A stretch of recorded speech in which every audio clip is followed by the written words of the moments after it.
Hello everyone. SST में history का second chapter socialism in Europe and Russian revolution start करेंगे। इस chapter के टोटल 3 लेक्चर्स आने वाले हैं। ये वेरी फर्स्ट लेक्चर है। So let's begin. जो चैप्टर का नेम है आप ये देखेंगे, इसमें 3 वर्ड्स हैं मेन। फर्स्ट का नेम है सोशलिज्म, सेकेंड है यूरोप एंड थर्ड है रशियन रिवॉल्यूशन। सबसे पहले सोशलिज्म का मतलब समझते हैं। सोशलिज्म क्या है? एक ऐसी आइडियोलॉजी है जो जो ग्रुप ऑफ पीपल्स ये डिमांड करते हैं, ऐसा सोचते हैं कि जब हमारा एक नेशन होगा, एक ऐसा नेशन हो जहाँ पे प्राइवेट प्रॉपर्टी नाम का कॉन्सेप्ट हो ही ना। मतलब ये कि अगर किसी सोसाइटी में बहुत ज़्यादा मात्रा में प्रॉपर्टी है तो वो प्रॉपर्टी किसी एक व्यक्ति के पास नहीं होनी चाहिए, सारे लोगों के पास। अगर उस सोसाइटी में 10 लोग हैं तो सारे लोगों के पास इक्वली वो जो प्रॉपर्टी है 10 लोगों के पास इक्वली डिस्ट्रीब्यूट होनी चाहिए। अगर कुछ भी प्रोडक्शन हो रहा है तो उसका जो लाभ है सोसाइटी में रहने वाले हर एक व्यक्ति को मिलना चाहिए। तो ये लोग जो सोशलिज्म आइडियोलॉजी को फॉलो करते हैं वो ऐसे राष्ट्र की डिमांड करते हैं। तो सोशलिज्म बेसिकली क्या हो गया? एक आइडियोलॉजी हो गया। दूसरा जो वर्ड है इसका नाम है यूरोप। आपको पता होगा यूरोप एक क्या है? कॉन्टिनेंट है। और तीसरा जो वर्ड है उसका नाम है रशियन रिवॉल्यूशन। इसमें भी 2 वर्ड्स हैं, पहले इसको समझ लेते हैं। रिवॉल्यूशन का मतलब मैंने फर्स्ट चैप्टर में आपको समझाया था जब हम फर्स्ट चैप्टर कर रहे थे, फ्रेंच रिवॉल्यूशन। रिवॉल्यूशन का मतलब कि when a large number of people gather together to to change in a to change in the government और change in the society, that's called the revolution. जब एक साथ कई सारे लोग इकट्ठे हो करके जो समाज में सत्ता है या जो पावर में लोग हैं उसमें तख्ता पलट करने की कोशिश करते हैं, समाज में बदलाव चाहते हैं और लंबे समय के लिए चाहते हैं, तो उसको हम बोलते हैं रिवॉल्यूशन। तो इस रिवॉल्यूशन में जो आगे प्रीफिक्स लगा है क्या है? रसिया। इसका मतलब रसिया में भी एक रिवॉल्यूशन हुआ है, उसके बारे में भी पढ़ना है। तो ये रशिया आखिर कहाँ पड़ता है? एक कंट्री है चूंकि। और ये यूरोप कहाँ पड़ता है इसको थोड़ा सा पहले मैप के थ्रू देख लेते हैं, समझ लेते हैं। ये आपके सामने एक मैप है स्क्रीन पे। आप ये देखेंगे कि एक मैप है। किसका मैप है? यूरोप का मैप है। और ये मैप कब का है? ये मैप है 1900 का। आज का जो मैप आप देखेंगे आज है 2020। तो 2020 का मैप देखिए और ये 1900 जमाने का मैप देखिए। दोनों मैप में बहुत ज़्यादा आपको अंतर मिलेगा। सबसे पहले स्टार्ट करते हैं। ये जो येलो कलर के कंट्री दिख रहे हैं आपको, ये है यूनाइटेड किंगडम। और इसके बगल में जो आइलैंड है इसको बोलते हैं स्कॉटलैंड। स्कॉटलैंड बोलते हैं। और इसका जो नीचे वाला जो पोर्शन है इसको बोलते हैं आयरलैंड। स्कॉटलैंड, आयरलैंड और यूनाइटेड किंगडम हो गया। उसके बाद में ये जो येलो कलर की कंट्री है आप ये देखेंगे क्या है? फ्रांस है। कंट्री केवल नहीं देखना है, आप इसकी बाउंड्री देखिए कहाँ तक में है। ये ब्राउन ब्राउन बाउंड्री देखते रहिए। फिर से एक कंट्री मिलेगी, ये है इटली। ये क्या है? ये येलो कलर वाली कंट्री है, क्या है? इटली है। यहाँ पे एक कंट्री है पुर्तगाल है और ये रसिया कंट्री है। आज का जब मैप आप देखेंगे तो जो जर्मनी है ना, जर्मनी के ईस्ट साइड में यहाँ पे आपको कंट्री मिलेगी जिसका नाम है पोलैंड। उसके बगल में देखेंगे, उसके ईस्ट साइड में देखेंगे तो 3 कंट्री मिलेंगे। ई से Estonia, L miss Latvia and Estonia Latvia and again L Lithuania. Estonia, Latvia, Lithuania. फिर से उसके साउथ में आएंगे तो बुल्गारिया मिलेगा आपको, ठीक है ना। ऐसी बहुत सारी कंट्री आपको मिलेंगी जो कंट्री आपको यहाँ नहीं दिख रहे हैं। क्यों? क्योंकि उस टाइम ये सारी की सारी कंट्री किसका पार्ट थी? रसियन का, रसियन एम्पायर का। रसिया कंट्री नहीं, कंट्री था लेकिन उसका जो साम्राज्य था बहुत ही ज्यादा मात्रा में बड़ा था। और वहां पे क्या कर सिंपल शासन करते थे? राजा शासन करते थे। तो जो फ्रांस के राजा हैं रसियन लैंग्वेज में उनको बोलते हैं जार। मतलब कि आप ये बोल सकते हैं कि जो रसियन एम्पायर पे शासन करने वाले लोग थे उनको किसका शासन था? जार का। समझ गए? तो इस रसिया कंट्री में लोगों ने क्या किया कि अपने जार को यानी अपने राजा को हटाने के लिए वहां पे विद्रोह किया। ये विद्रोह 2 बार किया था। एक किया था जिसको बोलते हैं 1905। कितनी बार किया? 2 बार। एक किया 1905 में और दूसरा किया 1917 में। जब क्या चल रहा था? जब फर्स्ट वर्ल्ड वार अभी चल ही रहा था, उसी बीच में जो है एक बार और उन्होंने किया था। तो फर्स्ट टाइम में जब ये रिवॉल्यूशन उन्होंने किया तो उनको सक्सेस नहीं मिली। दूसरे टाइम में जब रिवॉल्यूशन किया तो उसके बाद राजगद्दी से राजा को हटा दिया गया। और रसिया जो अभी जो मैं बात कर रहा था ना, कौन से टर्म की बात हो रही थी? ये सोशलिज्म। तो जो सोशलिज्म जो विचारधारा थी, आइडियोलॉजी थी, जिसके थ्रू जो है वहाँ के रहने वाले लोग अपनी सोसाइटी को डेवलप करना चाहते थे कि ऐसा हो। तो ये आइडियोलिज्म जो है स्टार्ट तो हुआ यूरोप में, स्टार्ट तो हुआ यूरोप में कि राष्ट्र में प्राइवेट प्रॉपर्टी का कॉन्सेप्ट नहीं होना चाहिए, सबके पास प्रॉपर्टी समान हो, सबके पास प्रोडक्शन समान हो, किसी के ऊपर किसी का कंट्रोल नहीं हो, सबके पास लिबर्टी हो, सबके पास फ्रीडम हो, ये बात हो रही थी। तो चूंकि यूरोप में कंट्री देखिए कितने सारी हैं, ये यूरोप देख रहे हैं ना आप, ये मैप, ये इस यूरोप के मैप को देखिए, इस यूरोप के मैप में आपको कितनी सारी कंट्री दिख रही हैं, यही कंट्री हैं उस टाइम की।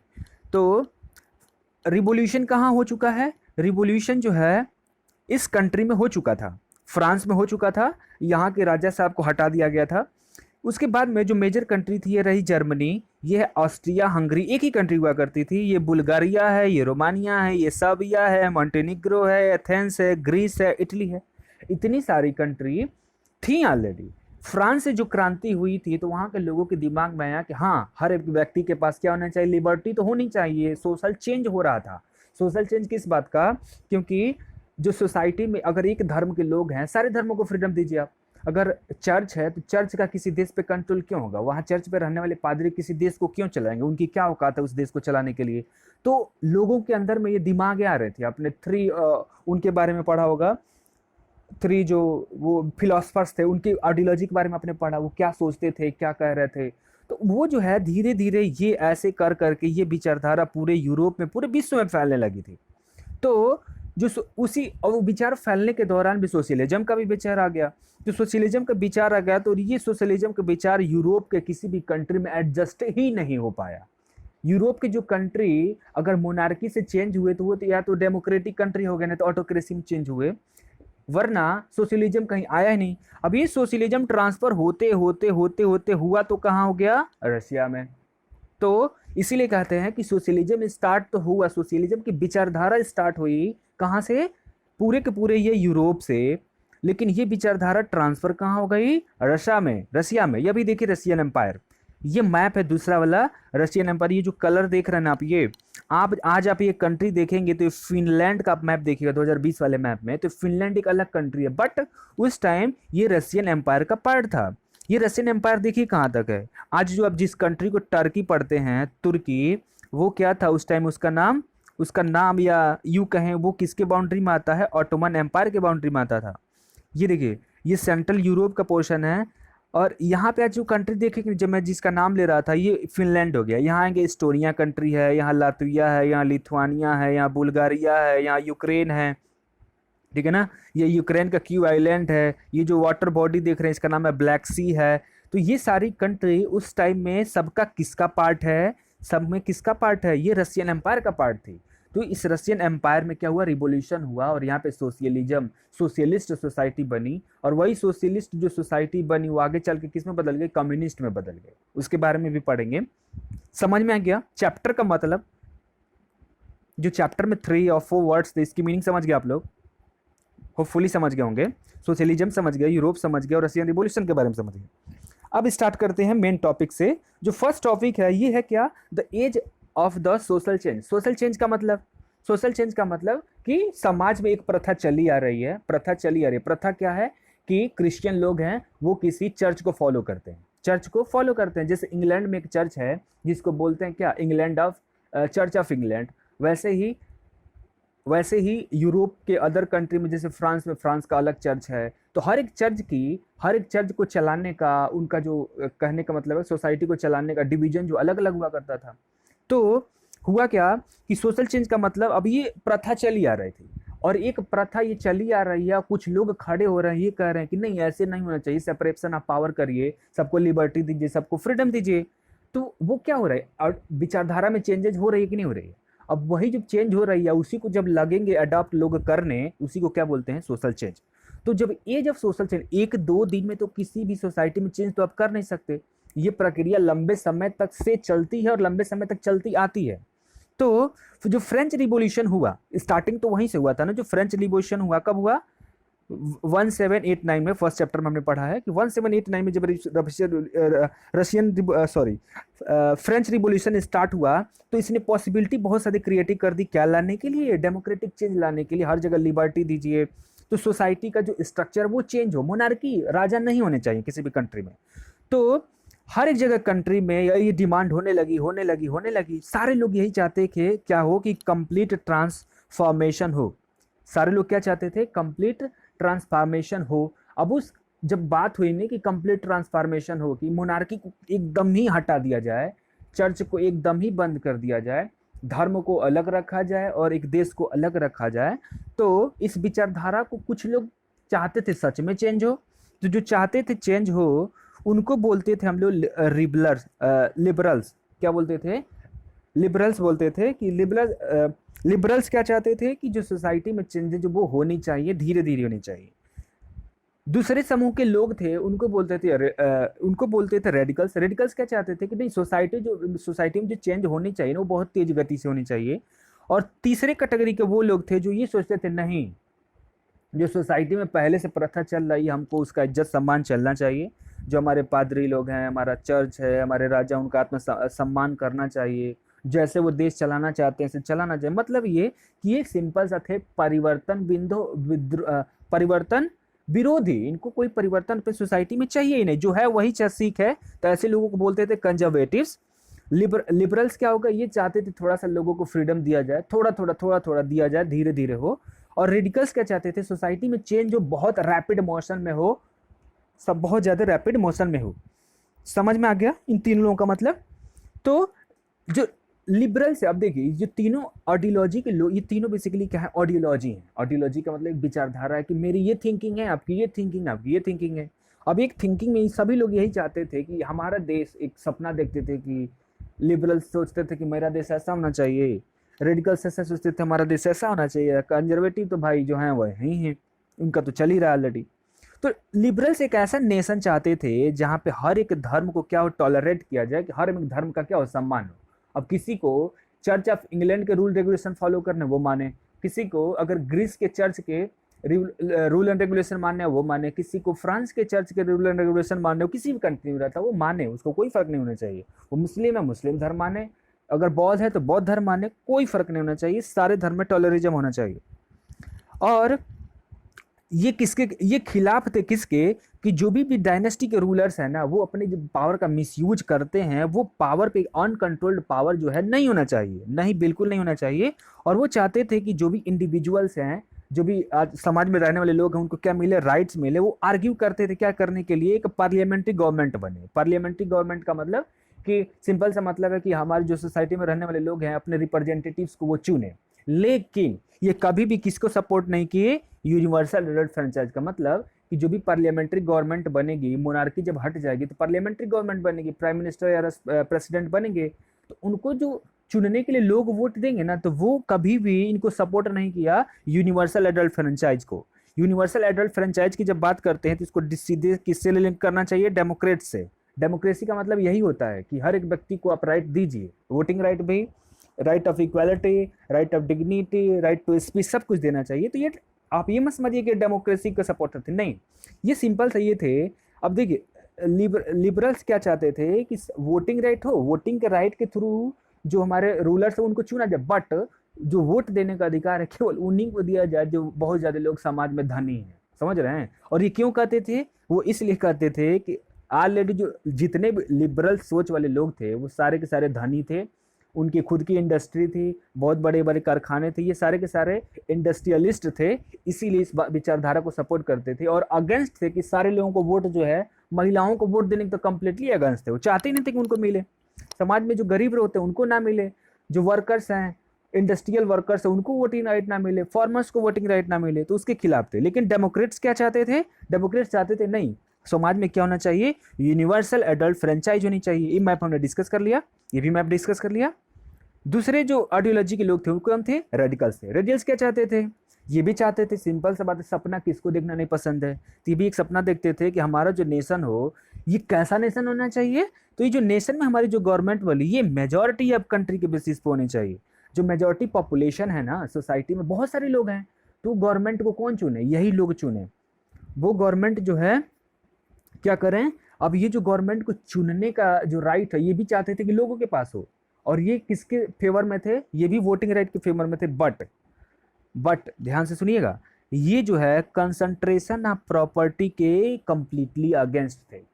फिर से ये भी पक्ष में थे कि यूनिवर्सल एडल्ट फ्रेंचाइज दिए, सबको वोटिंग राइट दिया जाए, पार्लियामेंट्री गवर्नमेंट चुनी जाए, लेकिन ये सबसे सख्त खिलाफ थे किसके, कंसंट्रेशन ऑफ प्रॉपर्टी नहीं होनी चाहिए भैया। अगर जैसे इंडिया में डेमोक्रेसी है ना, तो मुकेश अंबानी के पास में पूरे इंडिया की 70% जो पॉपुलेशन है उससे ज़्यादा धन संपत्ति है मुकेश अंबानी के पास। तो वो क्या हो गया कि जो वेल्थ का, प्रॉपर्टी का कंसंट्रेशन एक ही व्यक्ति के पास में ना, या यूँ बोले उनके पास नहीं तो कुछ लोगों के पास में। तो रेडिकल्स क्या चाहते थे, समाज में चेंजेज हो, राजा को राजगद्दी से हटाओ, उखाड़ फेंको, पार्लियामेंट को स्थापना करते हैं, कॉन्स्टिट्यूशन बनाते हैं अपना, बट प्रॉपर्टी का भैया कंसंट्रेशन नहीं होना चाहिए, कंसंट्रेशन बिल्कुल नहीं होना चाहिए। प्रॉपर्टी क्या होना चाहिए, लोगों के अमंग में डिस्ट्रीब्यूट होना चाहिए। और ये पहला चीज प्रॉपर्टी का कंसंट्रेशन होना चाहिए। दूसरा किसके खिलाफ थे, प्राइवेट प्रॉपर्टी के भी। प्राइवेट प्रॉपर्टी का मतलब कि आपके पास बहुत ज़्यादा मात्रा में ज़मीन है एक व्यक्ति के पास, वो नहीं होनी चाहिए। वो ज़मीन जो है आप ऐसा कर सकते हैं कि कोऑपरेटिव्स बना लीजिए। कोऑपरेटिव्स क्या होते हैं कि अगर 10 लोग जो है मिल करके एक ज़मीन खरीद लें, वहाँ पे कोई इंडस्ट्री लगवा लें या खेती करें, तो खेती करेंगे तो जो भी लाभ होगा तो 10 लोग आपस में बांट लें, उसको बोलते हैं कोऑपरेटिव्स। कोऑपरेटिव इसका मतलब क्या होता है कि कोऑपरेटिव्स का मतलब कि जितने सारे लोग इन्वेस्ट भी करेंगे और जो इनकम होगा सारे लोग अपने आप में डिस्ट्रीब्यूट भी कर लेंगे। इससे क्या होगा कि इक्वालिटी बनी रहेगी ना 10 के 10 लोगों में। और अगर सोचिए कि प्राइवेट प्रॉपर्टी है, तो कोई एक व्यक्ति हैं उनके पास 200 एकड़ की ज़मीन है। अब जरा सोचिए, अब 200 वर्कर्स को बुलाकर उस पर काम करवाएंगे तो उनको केवल छोटा कम ही में सैलरी देंगे, और 200 हेक्टेयर खेत पे जितना उपज होगा वो मार्केट में बेचेंगे तो जितना पैसा होगा तो मालिक रखेगा। तो ये 200 वर्कर्स जो काम कर उनको कोई लाभ मिला उससे, बिल्कुल नहीं मिला। इसीलिए किसके अगेंस्ट थे, प्राइवेट प्रॉपर्टी के। क्योंकि प्राइवेट प्रॉपर्टी में जो इंडस्ट्रियलिस्ट वर्कर हैं, लेबरर्स हैं, फार्मर्स हैं, इनको जो है जो इनकम होती है उसका डिस्ट्रीब्यूशन उनके पास सेम नहीं हो पाता है। इसीलिए समाज में क्या होती है, सबसे फसाद की जो जड़ है ये क्या है, प्रॉपर्टी ही है। कंसंट्रेशन ऑफ प्रॉपर्टी और प्राइवेट प्रॉपर्टी ही समाज में हर एक पॉवर्टी का, हर एक जो दुविधा है, लोगों को संकट हो रही है, उसका कारण है। और ये इसलिए भी था कि अब चूंकि हम यूरोप के बारे में पढ़ रहे हैं, तो जो चर्च था ना वहाँ का, चर्च के पास बहुत ज़्यादा मात्रा में ज़मीन थी।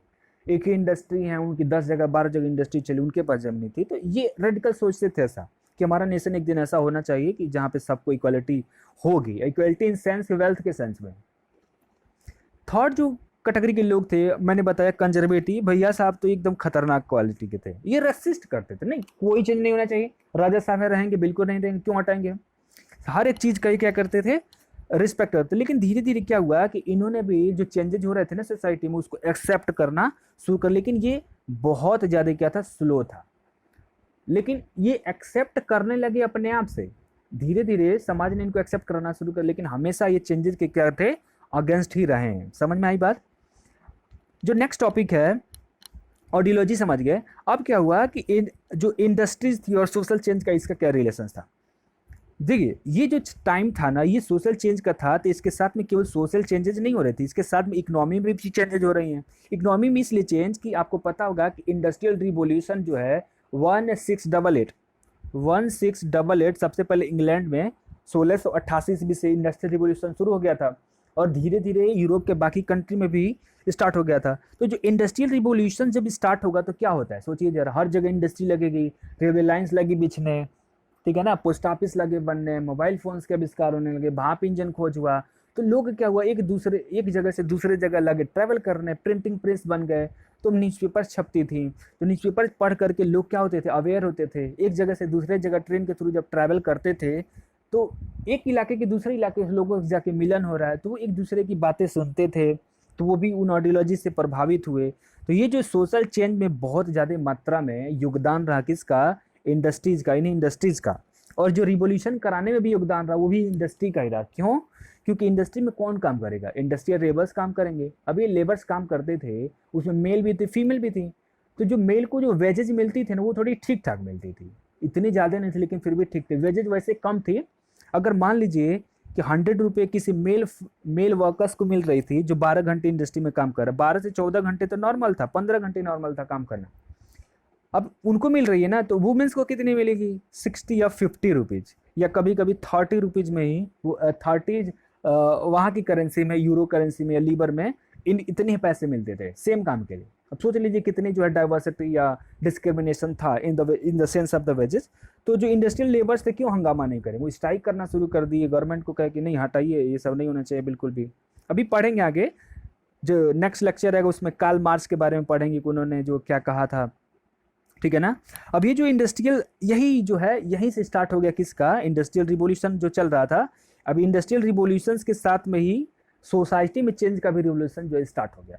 अब इसमें काम करने वाले जो मेल फीमेल चिल्ड्रंस जो थी, ये सारे फैक्ट्री में किस पे काम करती थी? लो वेजेस में।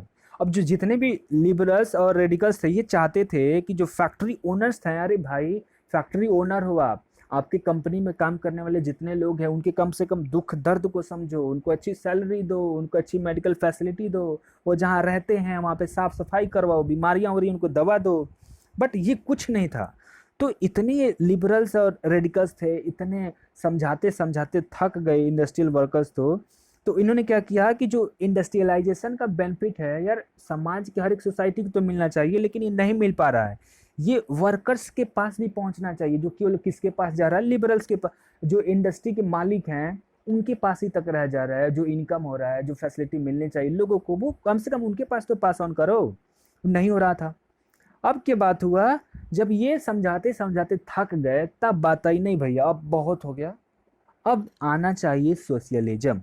अब क्या है सोशलिज्म? ये सोशलिज्म को मानने वाले जो सोशलिस्ट जो लोग थे, सोशलिज्म को मानने वाले लोग थे, वो सबसे खिलाफ हो गए प्राइवेट प्रॉपर्टी के। प्राइवेट प्रॉपर्टी के क्यों? आपकी इंडस्ट्री रहेगी, आपके वहाँ 1000 लोग काम करेंगे, तो जो इनकम होगा आप रखोगे, लोगों को तो दे नहीं रहे, उनको तो फायदा कुछ मिल नहीं रहा है, ऊपर से सैलरी भी कम दे रहे हो, तो प्राइवेट प्रॉपर्टी होना ही क्यों चाहिए? सारी फसाद की तो जरिए यही है, इसको हटाइए। ये तो जो प्राइवेट प्रॉपर्टी है, जो इसको सबसे बड़ी बुराई के रूप में लोगों ने देखा, और इन्होंने ये कहा कि कौन कौन, रेडिकल्स थे और लिबरल्स थे, दोनों ने ये जो कहा कि सबका जो डिफरेंट विजन था, भले डिफरेंट विजन था फ्यूचर के लिए कि हमारा नेशन ऐसा होना चाहिए ऐसा होना चाहिए, लेकिन सारे के सारे लोग जो है, दोनों लोग प्राइवेट प्रॉपर्टी के क्या थे? खिलाफ थे। और वो बिलीव करते थे किसमें? कोऑपरेटिव्स बनाइए, 15 लोग मिलिए, ठीक है ना, किसी की भी जमीन नहीं रहेगी, 15 लोग मिलिए, इतनी बड़ी जमीन लीजिए, आप भी कुछ, सारे लोग समान समान पैसा मिलाइए, पूंजी मिलाइए, कैपिटल दीजिए, बिजनेस करिए, जो भी इनकम वो अपने अपने में बांट लीजिए। कोई अमीर रहा कोई गरीब रहा, बिल्कुल नहीं रहा, सारे लोग आपस में बराबर ही हैं। तो इसलिए वो किस पे फोकस करने लगे कि नहीं कोऑपरेटिव्स बनाइए, कोऑपरेटिव्स बनाइए, कोऑपरेटिव बनाइए, और डिमांड करने लगे गवर्नमेंट्स को भी कि आप भी जो है अपने स्कीम के थ्रू केवल कोऑपरेटिव्स को ही क्या करिए? प्रमोट करिए। अब इसी टाइम फिर से उसी यूरोप में दो फिलोसफर क्रिएट हुए, ये आप इनको इंडस्ट्रियलिस्ट बोल सकते हैं, आप इनको फिलोसफर बोल सकते हैं, या कुछ भी जो बोलना बोल लीजिए। उनका नाम था, फर्स्ट का नाम था कार्ल मार्क्स, और दूसरे कौन थे? Frederick Engel. ये एक तरीके से इकोनॉमिस्ट भी थे। कौन थे ये? इकोनॉमिस्ट भी, फ्रेडरिक एंजल्स और कार्ल मार्क्स। इन्होंने क्या कहा कि नहीं, ऐसे बिल्कुल काम नहीं चलना चाहिए, ऐसे आप हाथ फैला करके गवर्नमेंट के सामने मांगोगे, गवर्नमेंट आपको कुछ नहीं देने वाली है। आपको क्या करना पड़ेगा कि पूरी दुनिया में जितने भी इंडस्ट्री में काम करने वाले मजदूर हैं, उनको यूनाइट होना पड़ेगा और अपनी गवर्नमेंट के खिलाफ बगावत करना पड़ेगा, तभी आपको जो है रिवोल्यूशन करना पड़ेगा, तभी जो आपको न्याय मिलेगा। तो कार्ल मार्क्स और फ्रेडरिक एंजल्स ने ये कहा कि जो भी इंडस्ट्रियल सोसाइटीज होती है वो कौन है? बेसिकली वो है कैपिटलिस्ट। वो कौन है? कैपिटलिस्ट है। कैपिटलिस्ट का मतलब उनके पास बहुत ज़्यादा मात्रा में पैसा है, वो कहीं भी इंडस्ट्री सेटअप कर सकते हैं, कहीं भी उखाड़ सकते हैं, कहीं और चले जा सकते हैं। तो जितनी भी इंडस्ट्रियलिस्ट सोसाइटी है, औद्योगिक सोसाइटी जो है, वो कैपिटलिस्ट है। मार्क्स का ये मानना था कि अगर आपको एक सोशलिस्ट सोसाइटी की स्थापना करनी है, तो जितने भी वर्कर्स हैं ना, उनको क्या करना पड़ेगा? फ्री। किससे? कैपिटलिज्म से फ्री कर दीजिए।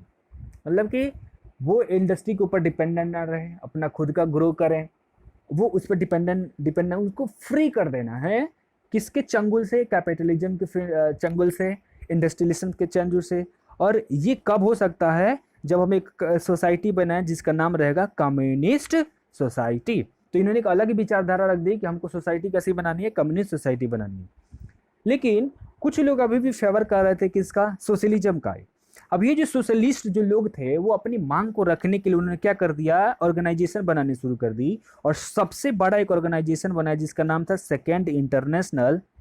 सेकेंड इंटरनेशनल क्या था, ये एक जितने भी समाज में रहने वाले मजदूर थे ना, जितने भी इंडस्ट्रियल वर्कर्स थे, उनका एक ग्रुप था जो किसको सपोर्ट करना चाहते थे, सोशलिज्म को, जो प्राइवेट प्रॉपर्टी के अगेंस्ट थे, कोऑपरेटिव्स को मानना चाहते थे। तो उन्होंने एक ऑर्गेनाइजेशन बनाई सेकेंड इंटरनेशनल, और ये पूरे यूरोप में घूम घूम कर करके क्या करते थे, अपनी आइडियोलॉजी का विस्तार करते थे, मेंबर्स को इसमें जुड़वाते थे और चाहते थे कि हमारी विचारधारा को आप दूसरे तक पहुंचाइए।